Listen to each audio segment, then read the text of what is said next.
Good morning class. आज आप chapter number 10 ऋतु राज वसंत, ऋतुओं की रानी किसको कहा जाता है? बसंत को। उसके बारे में पढ़ेंगे। इस चैप्टर के बारे में आपको वसंत ऋतु में क्या क्या होता है इसके बारे में बताया गया है। और इसमें जो शब्द हैं उसमें उपसर्गों का प्रयोग किया गया है।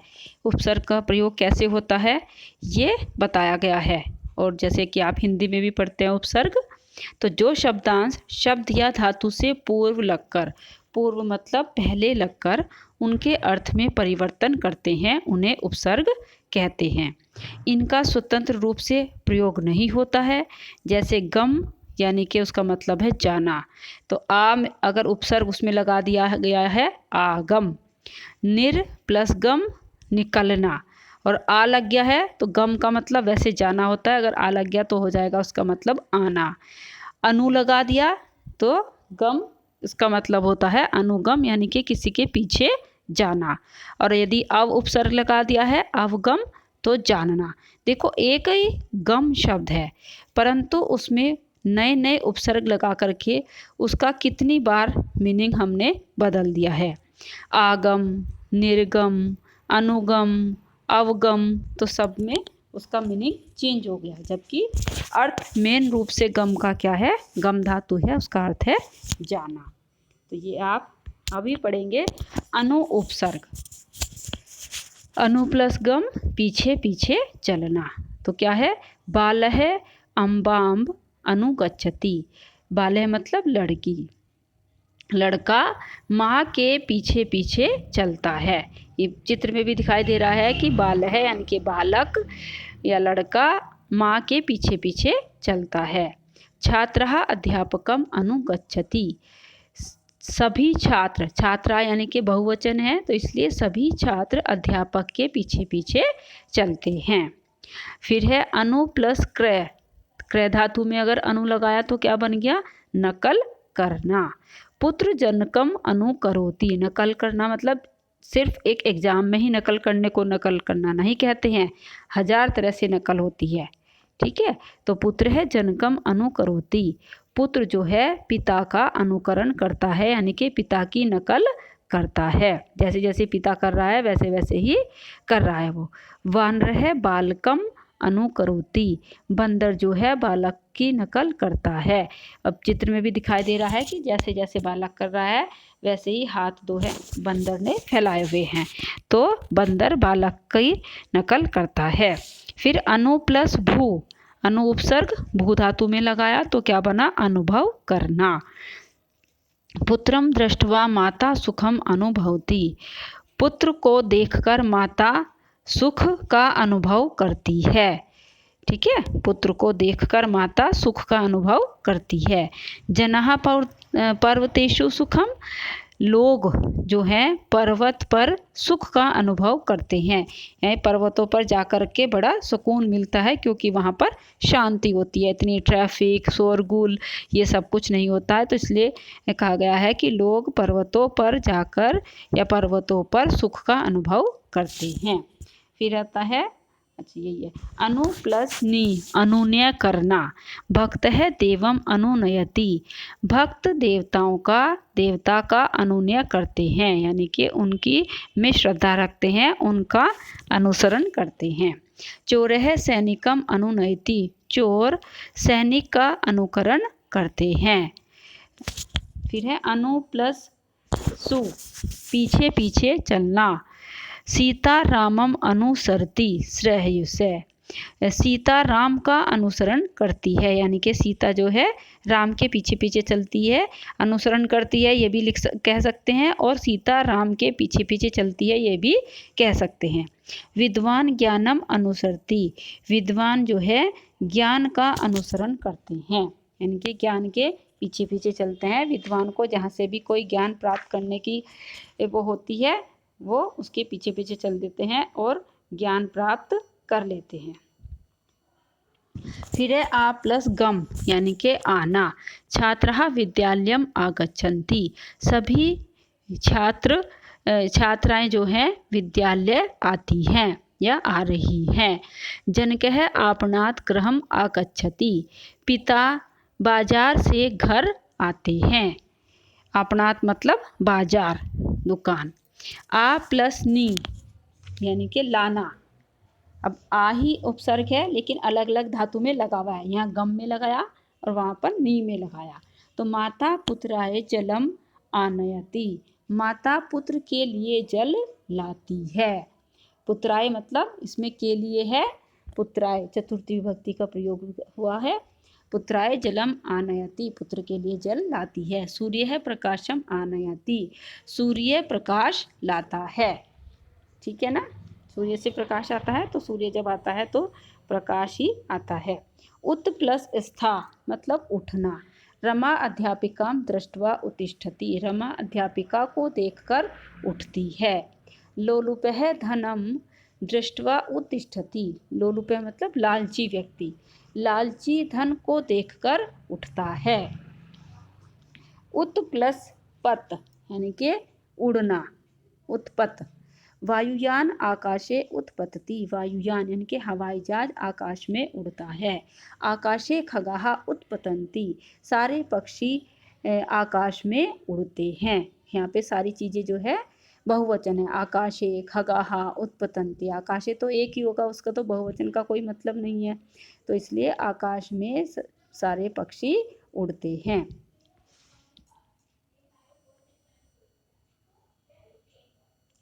अब है उत प्लस हृ उद्धार करना।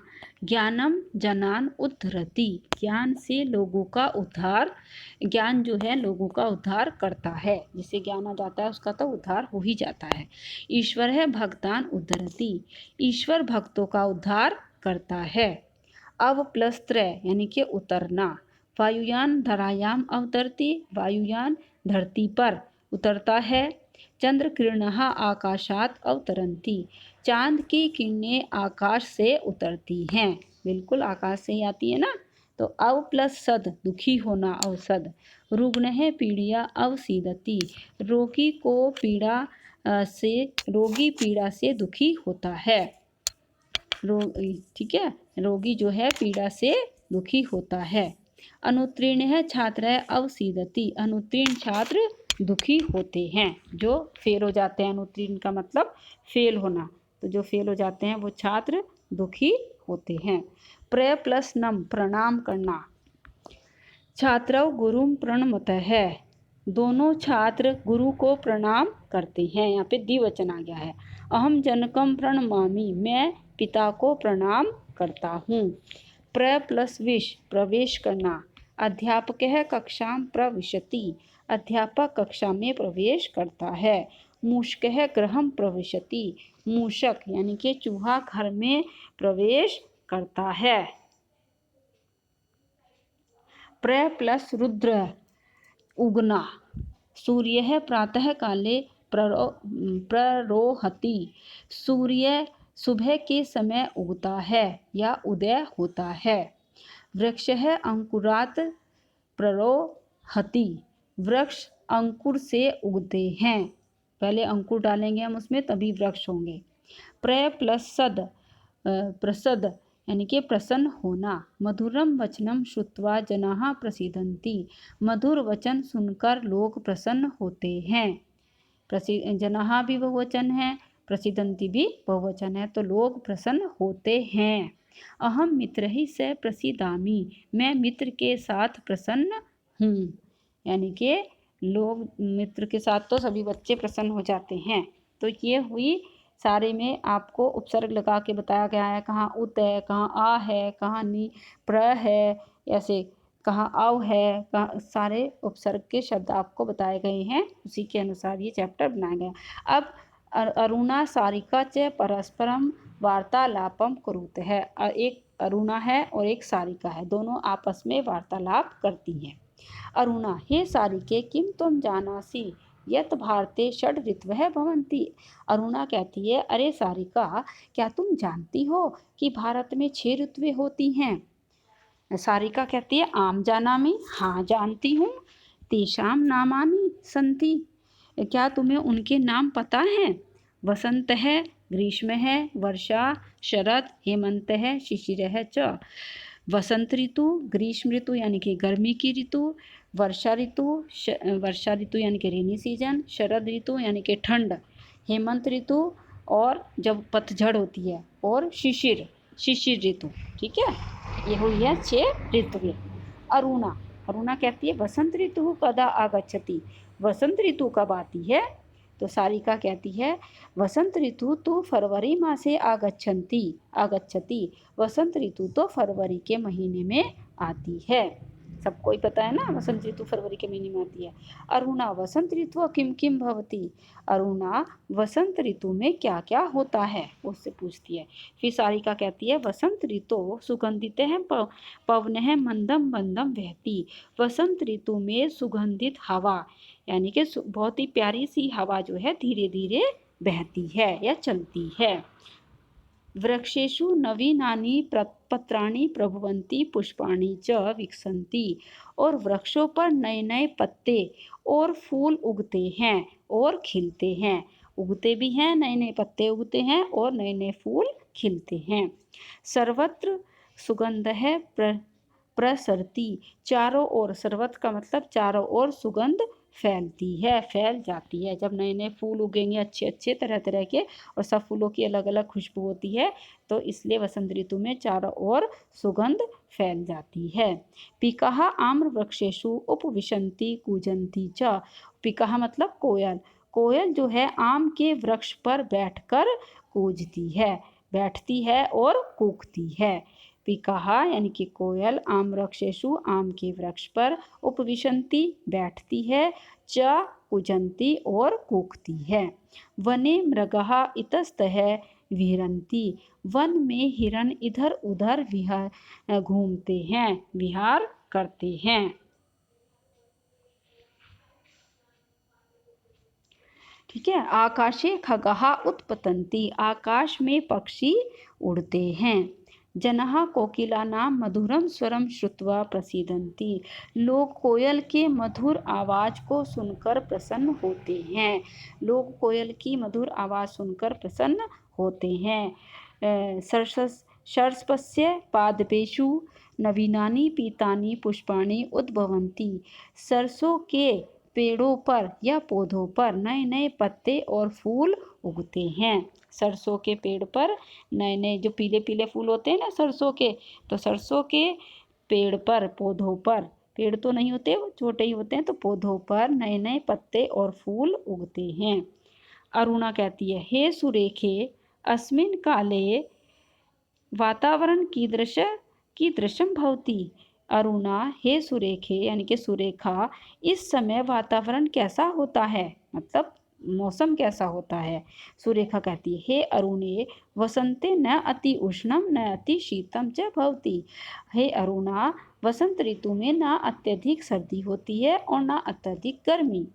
सूर्य तपो अपि सुखदय भवति, सूर्य की गर्मी भी सुखद होती है, यानी कि हल्की हल्की सी सूर्य की गर्मी होती है ना फरवरी के महीने में होली पर, तो ना उसमें गर्मी लगती है और ना ही ठंड लगती है। जनाः आस्याम ऋतु सुखम अनुभवन्ति, लोग इस ऋतु में सुख का अनुभव करते हैं। लोग जो हैं सारे क्या करते हैं, इस ऋतु में सुख का अनुभव करते हैं। जैसे कि आजकल का भी मौसम हो रहा है ना, ये चल रहा है अक्टूबर के महीने में जो होता है अच्छा मौसम, तो उसको भी सुखद होता है। होली को उत्सव है अपि वसंतो आगच्छति, होली का उत्सव भी वसंत ऋतु में आता है। अरुणा कहती है सर्वासु ऋतुषु वसंतः सर्वोत्तम रम्यतम तमः च अस्ति, सारी ऋतु में वसंत ही सबसे उत्तम और सुंदर ऋतु है। अतः जनाः एतं ऋतुराजः कथयन्ति, इसलिए लोग इसको ऋतुराज कहते हैं। ये हो गया आपका चैप्टर। अब करते हैं आगे की बात। आपका है शब्दकोश। शब्दकोश में आपको सारे जो है पूरे जितने भी इसमें वर्ड्स हैं सारे अपनी नोटबुक में लिख लेना। अब है अभ्यास कार्य। क्वेश्चन नंबर 1, दिए गए क्रियापदों के शुद्ध बहुवचन रूप पर सही का निशान लगाइए। तो उपविश, उपविश में हमें देखना है सही बहुवचन कौन सा है। उपविशतु, उपविशत, उपविशत, इन्होंने अपने आप ही ऑलरेडी हमें करके बताया हुआ है उपविशत। यथा का मतलब होता है जैसे, यानी कि उदाहरण। विकसति, विकसत, विकसामः, विकसन्ति, तो लास्ट वाला गा है इसका आंसर, विकसन्ति। उत्पत्ति, उत्पत्ति का भी लास्ट वाला आंसर है उत्पतन्ति, ये बहुवचन है। प्रहरति, प्रहरन्ति, तो ये फर्स्ट वाला जो है का, ये इसका आंसर है, ये बहुवचन है। अनुभवसी, अनुभवत, ये भी देखना है आपको, जो ये सारे दे रखे हैं विकसति, उत्पत्ति, प्रहरति, अनुभवसी, अवगच्छामि, कि ये मध्यम पुरुष, उत्तम पुरुष और कौन कौन से प्रथम पुरुष कौन से पुरुष के हैं और कौन सा वचन है, उसी के अकॉर्डिंग आपको बहुवचन देखना है। तो अनुभवसी मध्यम पुरुष का एक वचन है, तो मध्यम पुरुष का बहुवचन में थ लगाते हैं तो अनुभवत।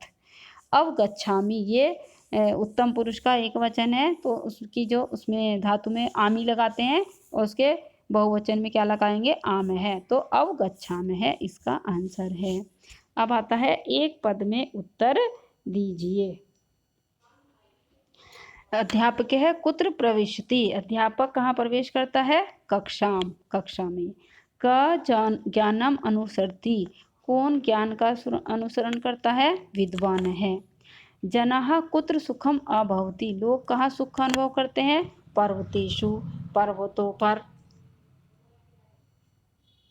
तो इस तरह से क्वेश्चन भी अच्छे से देखना चाहिए।